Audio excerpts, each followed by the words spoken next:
Hello and welcome to another Construction Toy Dude review. Today we are looking at this LEGO Legends of Chima set. It is entitled the Croc Swamp Hideout. It contains 647 parts.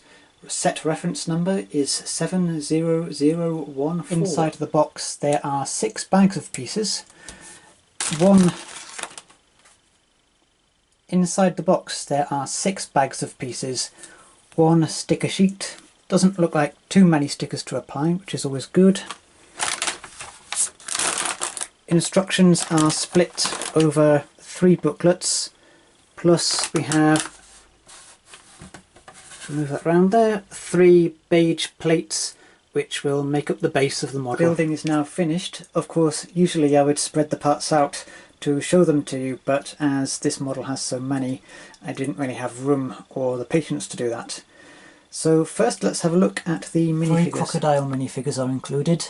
From left to right we have King Crominus, Cragger and then Croc. King Crominus comes with a sort of stick with a gemstone and a bit of weed on the end, which I'm presuming is meant to be some sort of royal sceptre. Cragger has a long bladed weapon. There is a technical name for this in the Chima universe, but I can't remember what it is.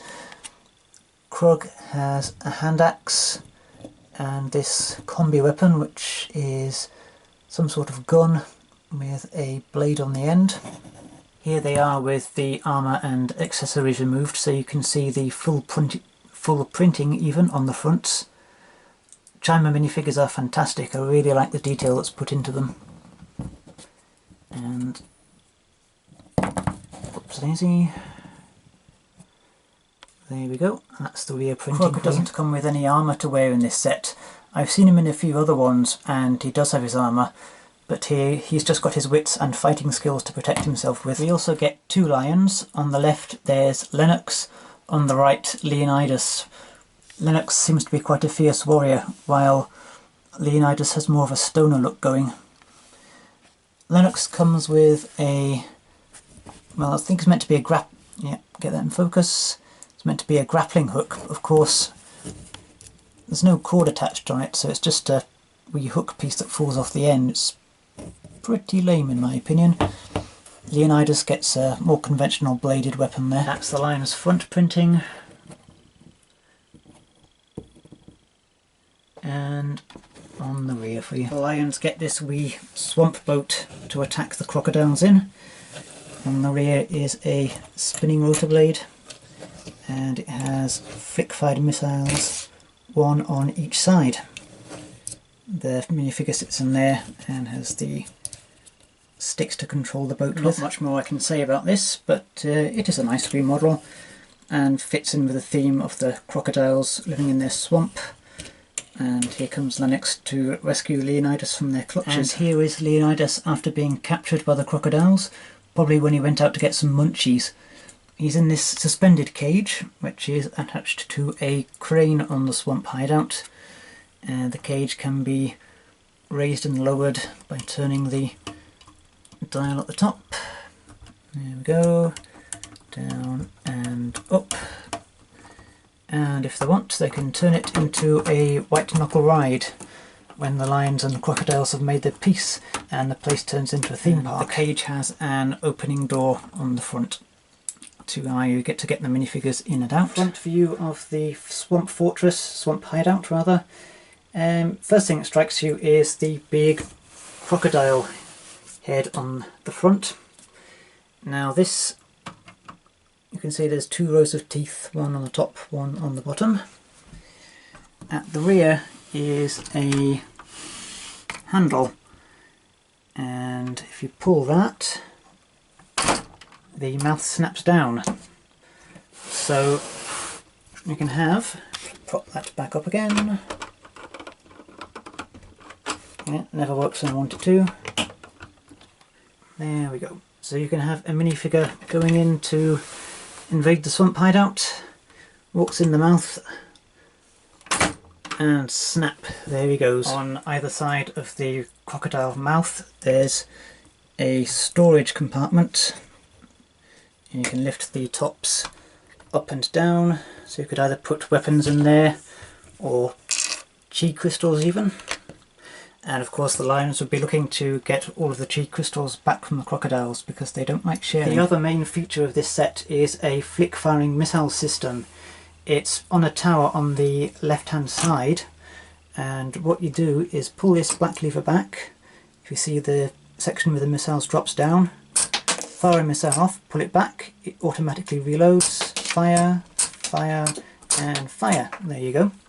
Which is pretty neat, apart from it's in a fixed position, so the crocodiles can't actually aim at their enemies. So all the lions have to do is attack from the side or from below, and they'll be perfectly safe from the missiles. On the same side is a hidden door which slides across for crocodiles to either escape from or sally out to attack the invaders. Let's have a quick look at the rear. Inside here there is a forge section. You can see there's a fire going and an anvil. In the middle there is a golden chi crystal on a stand, and on the other side here there is a control panel. So you can see there's a wee picture of the mouth there, so presumably this is where Crocodile sits and presses the buttons to snap the enemies in the fortress jaws. It's gripe time now. First off, on these dark green pieces the marks from the injection moulding process are very prominent. I don't think I've seen a set with them as prominent as this before. Also, these parts here are hollow on the inside.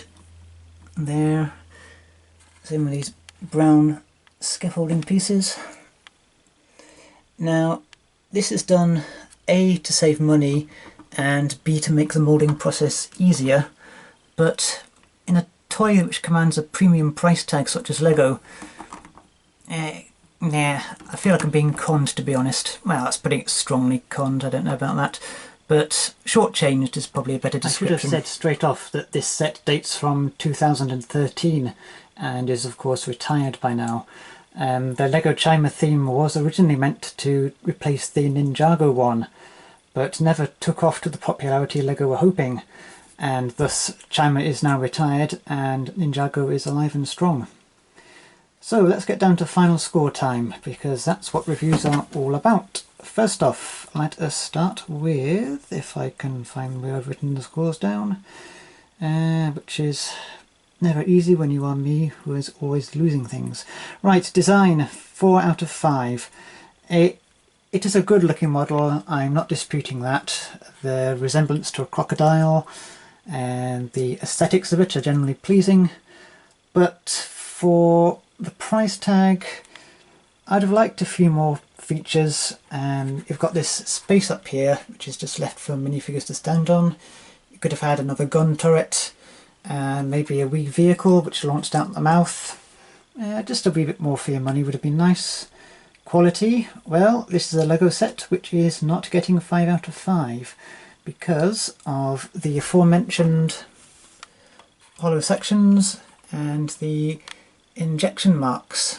So this will get a 4 out of 5 for quality.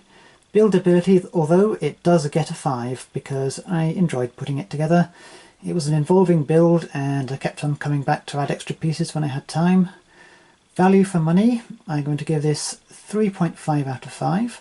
As I said, this set is retired and I can't actually remember seeing it for sale in stores here in Scotland. So I bought this from Amazon.com and had it delivered to a friend in America and they very kindly posted it on to me. I think I paid about $70 for this. This was going back before the UK voted to leave the EU and the exchange rate tanked. So at the time $70 would have probably been about 50 UK pounds. Now of course it is a lot less. Of course Scotland now has to leave the EU, even though we didn't vote to, but I will not get started on that because this is not a politics blog, it is a Construction Toy Dude review. Right, moving on to... oh, why did I give it 3.5 out of 5 for value for money? That's a very good point. I got distracted by my politics there. Because for £50, again, like I said with the design, I would have wanted a bit more, a couple more features, another vehicle, like what I've said previously. And going down next to play value, I'm going to give this a 4.5 out of 5 because there's the 5 minifigures, 2 attackers, 3 defenders. You've got the cage feature, the flick firing missiles. Yeah, kids can have a lot of fun with this. I'm not going to give it 5 out of 5 because, as I've said previously, I think it should have had more features. Oh, actually, when it gets back to design, yep, I'm jumping back a few categories here. The flick-firing missile tower should have been rotatable, and the flick-firing missiles should have been able to be aimed, rather than just fixed in one direction. Now, I've jumped about all over the place, but I think we should be now, yes we are, at the final scores. This gives us 21 out of 25, I think, but my maths should always be double checked because it is not very good. 4 plus 4 plus 5 is 13, plus 3.5 is 16.5, plus 4.5 is 16, 17, 21, yes, 21 out of 25. Anyway, thank you very much for sticking with me. I hope you have enjoyed this review. If you have, please leave a thumbs up or a comment. I'm not the fastest at responding to comments, but I always will get back to you. And everyone who watches, I'm really grateful that you do. Each one of you is a fantastic person. If you are wanting any further viewing, please check out the channels I am subscribed to, as they are all well worth a watch. Right, I shall leave you in peace now, and I will see you again when I can with another Construction Toy Dude review.